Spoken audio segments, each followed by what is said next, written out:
Finally Pakistan और IMF के दरमियान 3 अरब डॉलर का स्टाफ लेवल का स्टैंड बाय मुआहिदा तय पा गया है, लेकिन अभी इस मुआहिदे की IMF के एग्जीक्यूटिव बोर्ड ने मंजूरी देनी है। ये स्टैंड बाय डील क्या होती है?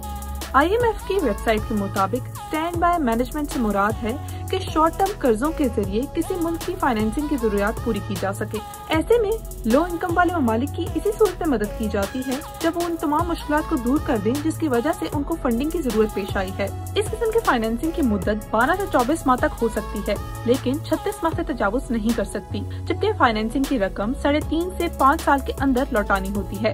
इस कर्ज पर लिए जाने वाला सूद इंटरनेशनल मार्केट इंटरेस्ट रेट के मुताबिक होता है, जबकि IMF का मानना है कि ये हमेशा दूसरे प्राइवेट कर्जों के मुकाबले में कम होता है। ऐसी कंट्रीज जिन्होंने IMF से कर्जा लिया और शराइत पर सेट किए गए टारगेट्स पूरे नहीं कर सकी, तो सपोर्ट के तौर पर इनको मजीद कर्जा दिया जाता है। तो क्या इस डील से अवाम को कोई फायदा होगा? चंद इकोनॉमिक एक्सपर्ट्स का मानना है कि इस डील के तहत बिजली की कीमतों में इजाफा और पेट्रोलियम प्रोडक्ट्स पर मजीद टैक्स वसूल करने का मतलब है कि अवाम पर मजीद बोझ डाला जाएगा।